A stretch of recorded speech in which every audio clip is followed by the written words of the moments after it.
Hello guys, good morning. Ayan si Hana, kumakain na ng kanyang breakfast at ready na rin siyang pumasok sa school. Ayan, hatid ko na siya maya maya. Good morning.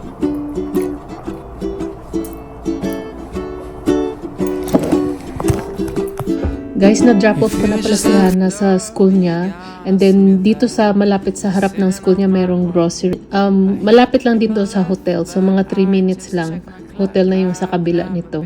Best with mingle as more talk, and then I hear it crash behind my back. One glass of more wine raise down my jacket, and I see you blush, and suddenly it's clear when I look at you that Grabe yung price niya guys. Oh, $5 kada isa. this place is looking crowded, Tapos and katubong na. then you Nako. whisper in my ear. Look, I'm not even sure. My mind's a little clouded, but it looks like Christmas is here. He asked me about my sweater with Santa in space. I tell you it's a gift from the owner of this place. Ayan guys, nakabalik na ako. Tapos na tayo mag-grocery. So, ito yung napamili ko. Isang bag lang. Kasi pag nandito kami sa Maryland, iniiwasan ko mag-stock ng pagkain or mag-grocery ng marami. Maliit lang kasi yung space. Balik na ako sa hotel. And then, magluluto ako ng lunch dinner ng mga bata.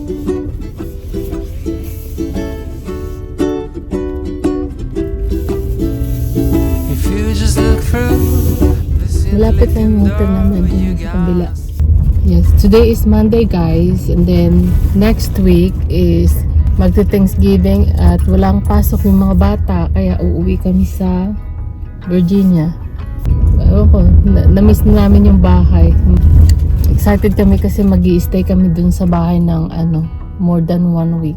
Yung routine namin dito everyday, yan. So ako din akong routine at nasanay na rin ako kasi ilang years na rin ako nandito, mga 9 years na rin. So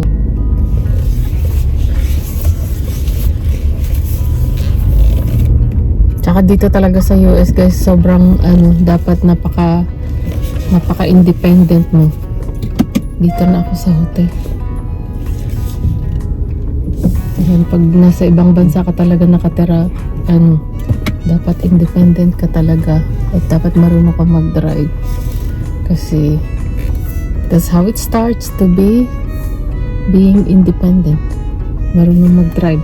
Alam niyo ba guys, yung nagturo sa akin mag-drive is yung aking father-in-law. So stepfather siya ng aking asawa. Nung buhay pa siya yung nagturo sa akin. Ano pa lang ako nandito, mga 3 weeks, 2 weeks, 3 weeks, ganun. Tapos tinuruan niya ako mag-drive and then mag-process ng mga papers sa DMV. Yan, so yan, kakadaldal ko, nakalimutan ko magpapagas pala ako. Yay. So dito sa harap ng hotel, merong 7-Eleven, and meron silang car wash, meron silang gas station. So yan.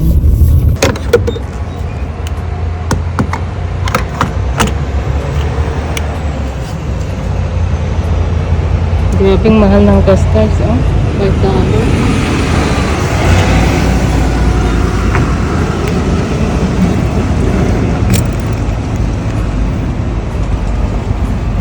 Guys, sa atin sa Philippines, merong naglalagay ng gas sa sasakyan dito.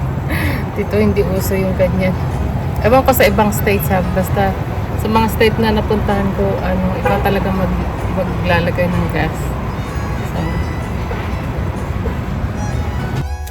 So lang napupuntahan, like mag-grocery or maghahatid kay Hana or mag-ikot-ikot. Siguro mga twice a month lang ako nagpapagas.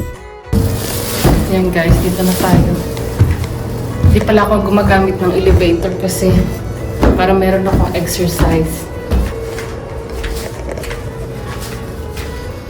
Sa 4th floor kami.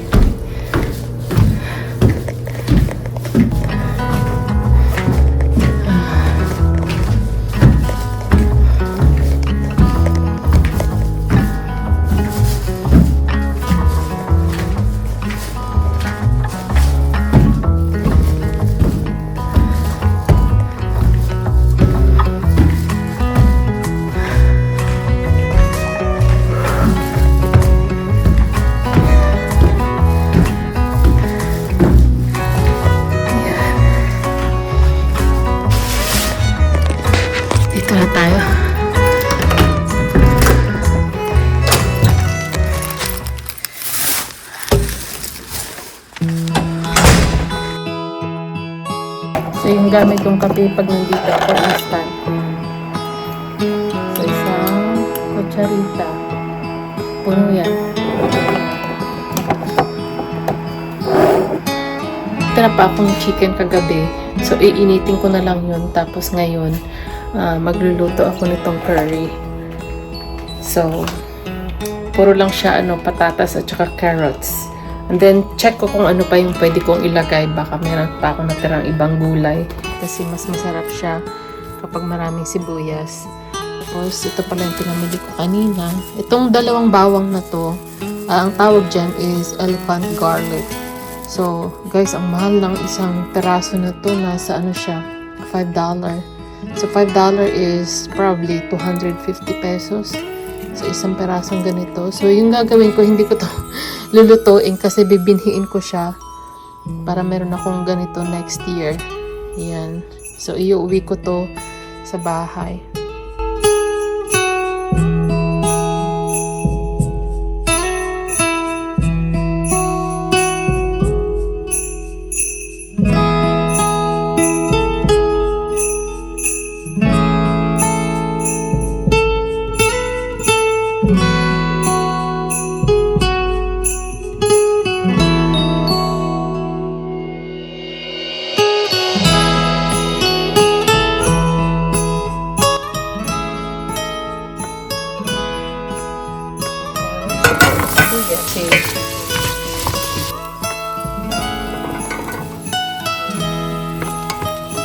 Ihalo ko lang, isa ko lang itong konti yung potatoes. And then, since wala tayong sahog, so maglalagay ako nitong chicken powder. So, siguro mga yung maliit na, yung teaspoon na to. So, isang ganito. So, yan. And then, mag-a-add ako ng water. So, yan siya, guys. And then, ayan, guys. Kung hindi kayo familiar dito, so, ganito yung hitsura niya. Yan. So, 2 pack. Niluluto ko siya lahat. Ayan. Yan yung hitsura niya. So, tapos, yun. Tapos, babaliin mo siyang ganun bago siya ilagay. Sa pang kulay nito, parang black yata siya. Tapos, siya, maanghang. Tapos yung isa naman parang green, yung wala siyang anghang. So ito yung gusto namin kasi may anghang siya pero sakto lang. Lalagay ko na yung curry pag malambot na yung patatas.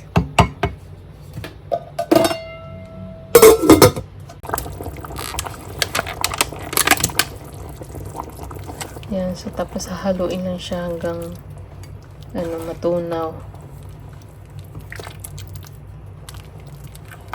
So, kailangan yung curry na paste, kailangan talagang siya, tunaw lahat.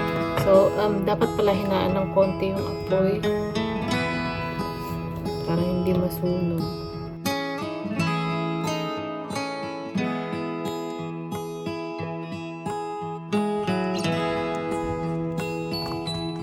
Yan guys, luto na yung curry. And then, kakain na ako. First meal of the day. Ayan, sakto-sakto meron kami kanin natira kagabi.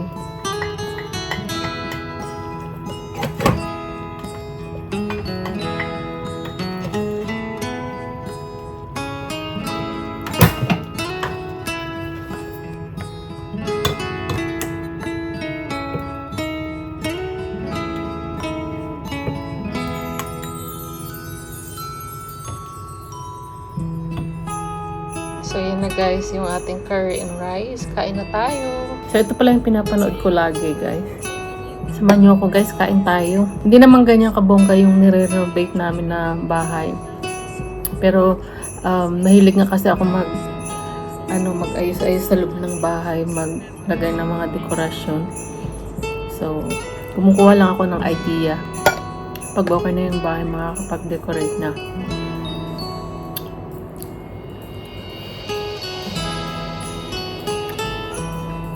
Guys, kain tayo. Ang sarap.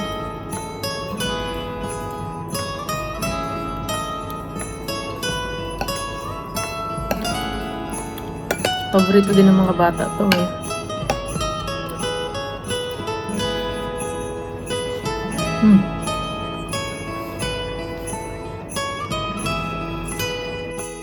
Taas yung paa.